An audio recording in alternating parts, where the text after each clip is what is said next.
Now he rightly quotes the whole passage from Josephus here on Judas the Galilean. And he shows us that Judas the Galilean did not come from Galilee, but came from Golan. The Golan Heights, as we now call it, which, if you want to map, it's this area over here. So he rightly makes it clear that that is where Judas comes from. And the reason he's important is because he's mentioned in Acts. Now, what's interesting about the mention in Acts? What's interesting, as we'll see when we go back to it again when we read Acts, but we'll pick it up here too, the mention in Acts is an anachronism. The mention in Acts clearly has got the date wrong, because it says, it mentions another character, Theudas, in the mention in Acts. I don't have my Acts with me at the moment, but it says, and after Theudas came Judas the Galilean. All this material is from Josephus, because Theudas is mentioned in Josephus. Theudas is a revolutionary leader in around 44 AD who wants to take the people out of the country because of all the corruption and mess and the horrible situation that the situation wants to do the Moses Exodus in reverse. That is, he's a Joshua in reverse. He wants to cross the Jordan River and lead the people out instead of Joshua crossing the Jordan River and leading them in. He wants to part the Jordan River like Joshua. He's a magician, he's a imposter, he's a pseudo-messiah, he's a whatever you want to call him, a pseudo-prophet. Josephus has various names for these troublemakers, and he doesn't like any of them. And Josephus wouldn't have liked Jesus either if he put him in with these others. Because all these people who are giving signs and wonders, Josephus is really upset about. And Josephus says these pseudo-prophets, messiahs, imposters as he calls them, are more dangerous even than the bandits on the highways, because they want to combine both revolutionary with religious change. And he says what they're doing is showing them the signs of their, in one case, in the war, he says their impending freedom. In the Antiquities, the later work, 20 years later, he says their impending redemption. These are the signs. Now, Jesus is portrayed as doing the signs. The Gospel of John particularly likes Jesus doing the signs. Back in the beginning of the Gospel of John, the first 10 chapters is mostly about signs. And these are the signs that Jesus first did in Cana of Galilee. How many are familiar with that passage?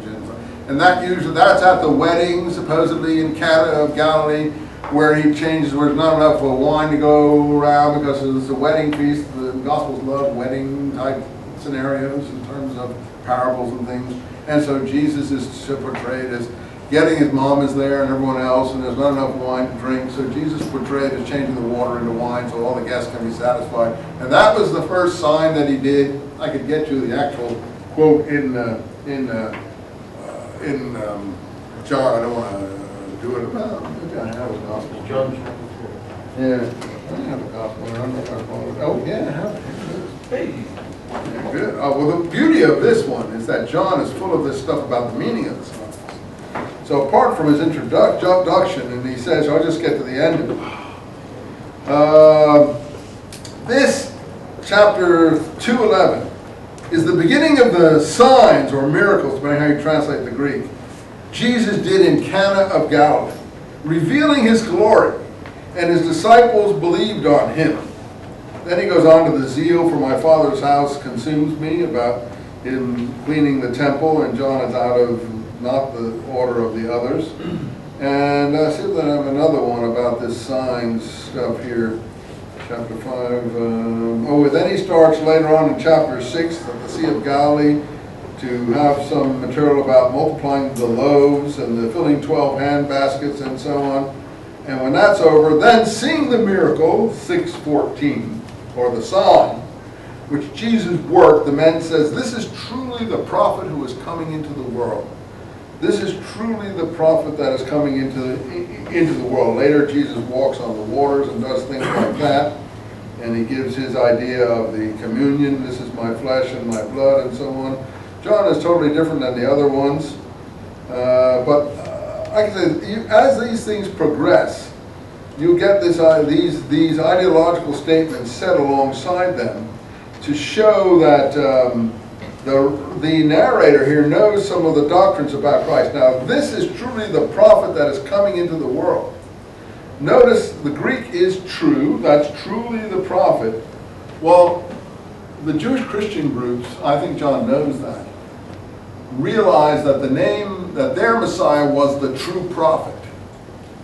Their Messiah was called the true prophet. And they based that on Deuteronomy 16 or something, about a true prophet will arise. And you will know that he's a real prophet because listen to his words and his words will come through. It's in Deuteronomy. And this, Noel can vouch for, this is a basic idea of Palestinian Ebionite Christianity, isn't it, Noel? This true prophet ideology.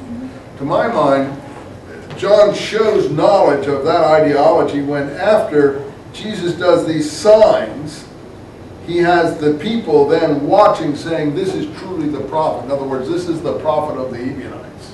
This is the true prophet. Because normally in Christianity, we don't have Jesus described as the true prophet that's coming into the world.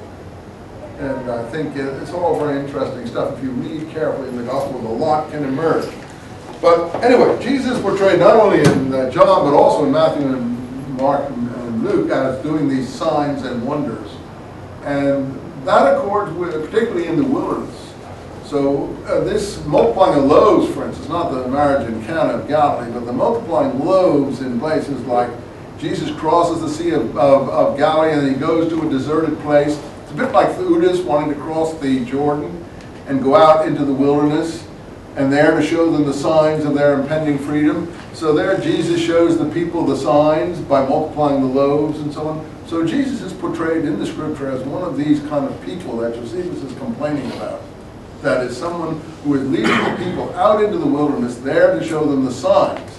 Now, in Christianity, it's not the signs of their impending freedom, although for Paul it is freedom from the law, or their redemption, meaning freedom from the Romans and their redemption as a people, but he's showing them signs of his messiahship and the coming redemption, let's say, of all mankind, if you like. That's what I think that the Gospels are that's the spin, if you like, of the Gospels. So in any case, to go back here, Theudas, that's why I brought him up, in relation to this Judas the Galilean thing, is out of context. So it says, after Theudas came Judas the Galilean. Well, that couldn't possibly be, because Judas the Galilean comes around 4 BC to 7 AD.